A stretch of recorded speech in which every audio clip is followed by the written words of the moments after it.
Hi guys, so for today what we're going to be doing is we're going to be looking at some division problems, and they're going to have decimals. And the one thing that when we are working with our division problems is that we can have division problems that have a remainder, but then we can also have division problems where we can express that remainder as a decimal. And so when you have that answer, when you are doing a division problem and you're expressing it as a decimal, you are actually able to get a more exact remainder than when we just do like a remainder of 6 or a remainder of 12 or a remainder of 18. We are able to really hone down to exactly what that remainder actually is. So I have two division problems right here. I have 156 divided by 24 and 102 divided by 15.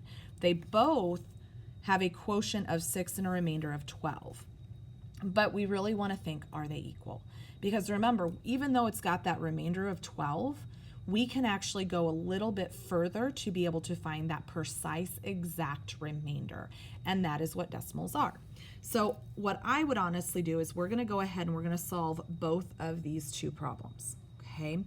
And we can do 156 divided by 24.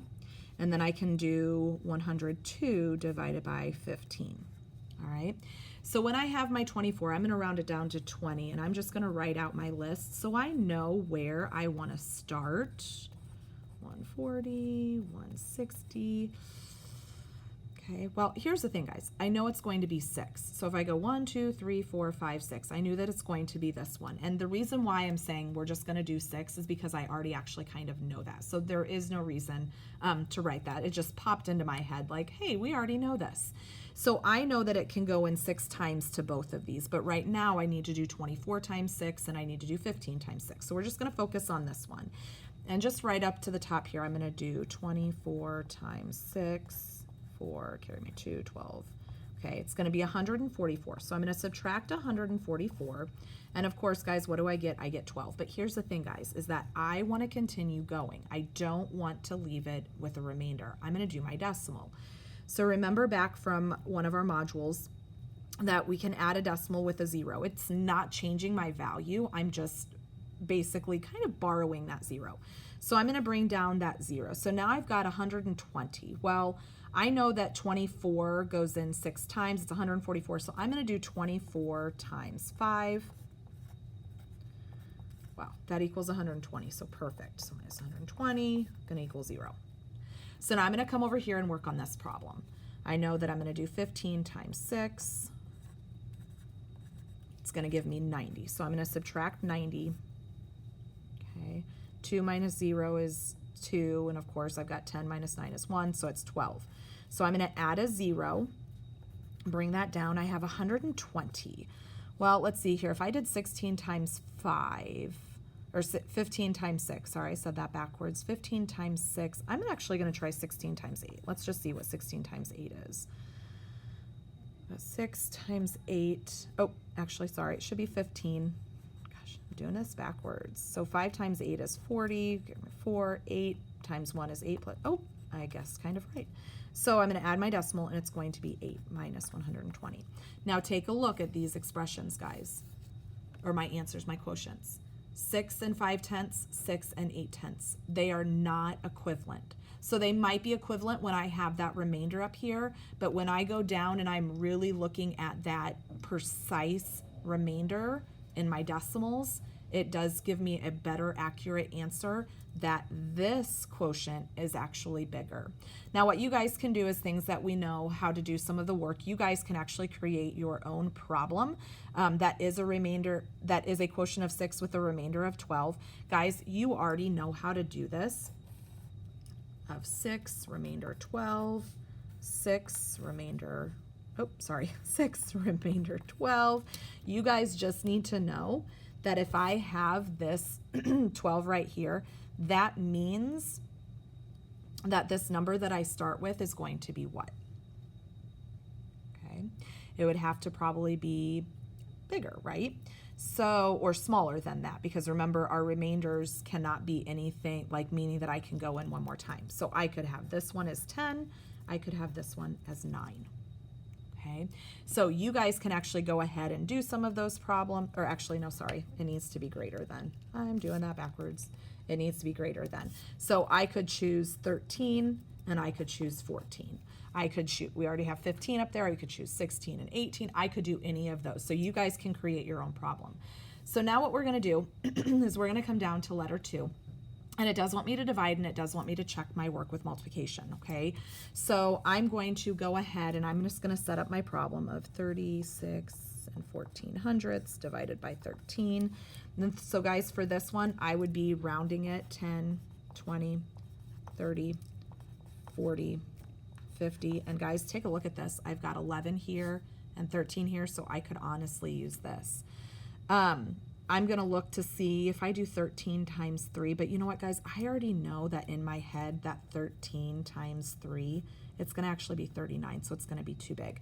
I know that it's going to be 2 times, and I'm going to subtract 26, okay? I'm going to get 10, bring that one down. So now I've got 101, so 50, 60, 70, 80, 90. I know it can't go in 10 times because you can't have anything more than that. So I'm actually going to say, let's try 8. So let's see what 13 times 8, 104, too big. So I'm going to do 13 times 7, 91. So I'm going to say that's 7 minus 91. 10, I'm going to bring down my 4, but oh my gosh, guys, look at that. I already actually have that. It's 8. 13 times 8 is 104, and it equals 0, okay? So just remember, you guys have to keep going on these problems to make sure that we do all of our work. So now what it wants me to do is it wants me to check my work with multiplication. So I can do 2 and 7/800ths times 13. 3, give me 2, 6, 8, 0, 8, 7, 2. Let's add this up. 4, 11. Okay, so I've got 3,614. But guys, if I remember, where should my decimal place be? It should be in thousandths. So that means that my answer is 36 and 14, or sorry, hundredths. 36 and 1400ths. So that does check. So I'm going to come over here. I'm going to do 62 and 7900ths. I'm going to divide it by 23. Well, with this one, if I do 20, 40, 60, 80, so I've got 20, 40, 60, 80. Oh, let's do 23 times 3 and just see what that is. Let's see here. That's going to be 9, 69, too big. So 23 times 4, 1, 8, 9.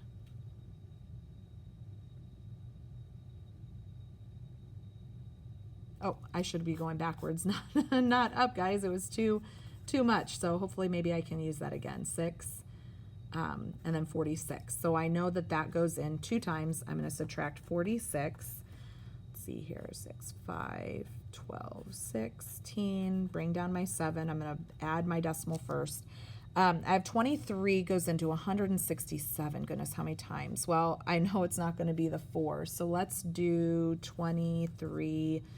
I'm going to do it times 6. Let's just see what that is. 23 and 6 is 18. Regroup my 1. That's 138. I'm just going to check again. 7. Carry my 1. Or 21. So regroup my 1, 14, 15, 16. 161. That's really close. So I'm going to do 7. Subtract 161. I'm going to get 8. Bring down my 9.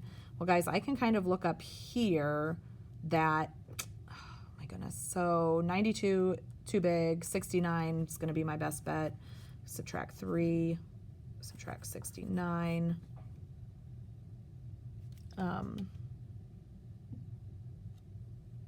Or, oh, 7 minus 6 is 69. Okay, so it's 0.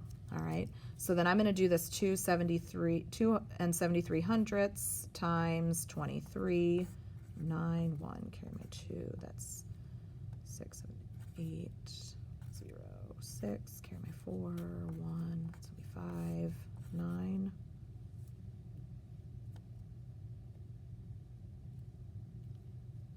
Oh, that's a 6. 7, 11, 12, carry my 1, it's going to be 6, 62, and 79 hundredths because it's in that hundredths place value, so it checks and it works out. All right, I know it seems like it's a lot of work, but trust me guys, I think that you guys will do just fine with this. So now I'm going to do 12 and 21 hundredths divided by 11. So this one's pretty simple. I know that 11 goes into 12 one time. Subtract 11, I'm going to get, oh, there's that 12 again. So I'm going to bring my decimal up.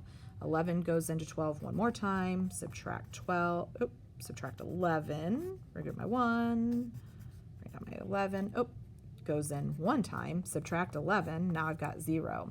So let's go ahead and check this. If I have 1 and 11 hundredths times 11, well, 1 times 1 is 1, 1 times 1 is 1, 1 times 1 is 1. Here's my 0.